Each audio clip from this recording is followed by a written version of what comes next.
Hello and welcome back to Philosophy of Mind. We've journeyed through Aristotle's life, explored his groundbreaking concept of hylomorphism, and climbed his fascinating ladder of life, from the basic nutritive soul to the complex sensitive soul. Now, we arrive at the pinnacle, the rational soul, unique to humans. But within this rational soul lies perhaps the greatest enigma in all of Aristotle's philosophy, the intellect, or Nous. What exactly is this mysterious faculty? How does it allow us to grasp universal truths, to reason, and to engage in abstract thought?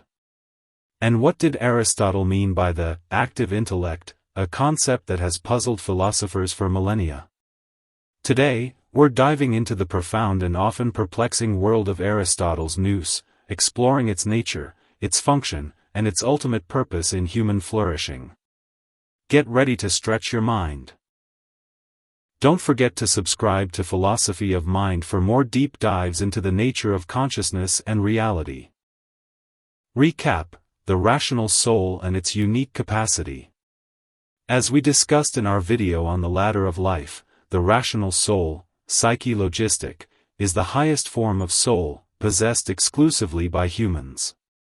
It encompasses all the capacities of the nutritive and sensitive souls. We still grow, sense, and desire, but adds the unique capacity for reason, logos, or intellect, Nous. This is what truly distinguishes us from all other living beings. Unlike the sensitive soul, which deals with particular, individual sensory experiences, this red apple, that specific sound, the rational soul allows us to grasp universals, concepts like redness itself, justice, humanity, or triangularity. It's the faculty that enables us to think abstractly, to form concepts, to make logical inferences, and to understand principles. The passive intellect, Nous Pathetikos. To understand how the intellect works, Aristotle distinguishes between two aspects of Nous, the passive intellect and the active intellect. Let's start with the passive intellect, Nous Pathetikos. This is the receptive aspect of the mind. Just as the sense organs are receptive to the forms of sensible objects, like the eye receiving the form of color, the passive intellect is receptive to the intelligible forms or universal concepts. The passive intellect is described as a place of forms, or a tablet on which nothing is actually written. It's pure potentiality.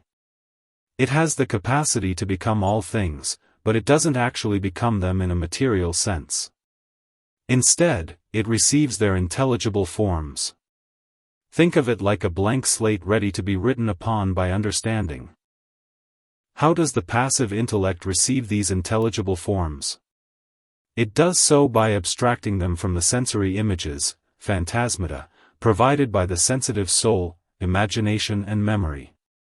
When you see many individual red objects, red apples, red cars, red shirts, your senses provide the particular images. The passive intellect then strips away the particularity, the apple-ness, the car-ness, to grasp the universal concept of redness itself.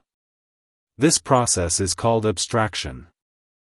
So, the passive intellect is dependent on sensory experience.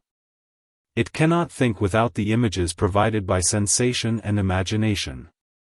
It's the faculty that understands the universals in the particulars. The enigma of the active intellect, Nous Poietikos. Now, here's where Aristotle's philosophy of mind becomes truly fascinating and notoriously difficult, the active intellect, Nous Poietikos. If the passive intellect is merely receptive, what makes it actualize its potential? What illuminates the intelligible forms, making them thinkable? Aristotle posits an active principle, a light, that makes the potential universals actual objects of thought. In a few brief, highly debated lines in De Anima Book 3, Aristotle describes this active intellect as being separable, impassive, unmixed, being in essence activity. And most famously, when separated, it is alone just what it is, and this alone is immortal and eternal. These lines have generated centuries of philosophical debate. What did Aristotle mean? Is it individual? Is each human being born with their own individual active intellect that somehow survives the body's death? This interpretation seems to contradict Aristotle's general hylomorphism, where the soul, form, perishes with the body, matter. Is it universal?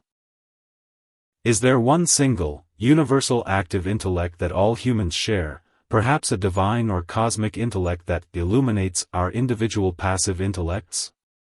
This was a popular interpretation among medieval Aristotelians like Averroes, but it raises questions about individual human agency and immortality. Is it purely a function? Some argue it's not a separate entity at all, but simply the activity of abstracting universals that our rational soul performs, a function of the fully actualized human mind. Aristotle himself provides no clear answer, leaving us with a profound philosophical puzzle. What is clear is that this active intellect is the source of our capacity for pure, abstract thought, distinct from sensory experience. It's what makes universals actual objects of thought. Contemplation, Theoria, the highest human activity. For Aristotle, the ultimate purpose of the rational soul, and the highest human activity, is contemplation, Theoria. This is the pure, intellectual activity of grasping eternal and unchanging truths, like those found in mathematics, metaphysics, or the study of the divine. Contemplation is the most divine and self-sufficient activity. It is pursued for its own sake, not for any external goal. In Nicomachean Ethics, Aristotle argues that a life dedicated to contemplation is the happiest and most fulfilling life for a human being, because it is the fullest actualization of our highest faculty, the intellect. While most of us can't spend our entire lives in pure contemplation, Aristotle believed that even moments of this activity elevate us and bring us closer to the divine. It's the ultimate expression of our rational nature. The legacy of Nous, relevance today. Aristotle's concept of Nous, particularly the active intellect, has had an immense and lasting impact on Western philosophy, theology, and even modern cognitive science. Philosophy of mind, his distinction between passive and active intellect laid groundwork for later theories of concept formation and the nature of abstract thought. Artificial intelligence.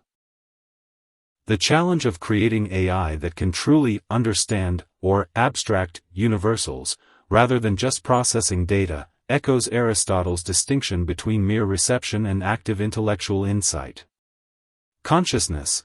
While Aristotle didn't use the term consciousness in the modern sense, his exploration of self-awareness, through the common sense, and the active nature of thought contributes to the ongoing philosophical debate about what it means to be a thinking, aware being. The enigma of the active intellect continues to challenge us, prompting questions about the nature of the mind, the possibility of immortality, and the ultimate source of our capacity for profound understanding. Conclusion: the unfolding intellect. Aristotle's exploration of the intellect, or nous, is a testament to his profound philosophical ambition. From the receptive passive intellect that abstracts universals from sensation, to the mysterious active intellect that actualizes thought, and finally to the highest human activity of contemplation, Aristotle offers a rich and complex account of human reason. While the active intellect remains an enduring puzzle, its very mystery has fueled centuries of philosophical inquiry, pushing us to ask deeper questions about our own minds and our place in the cosmos.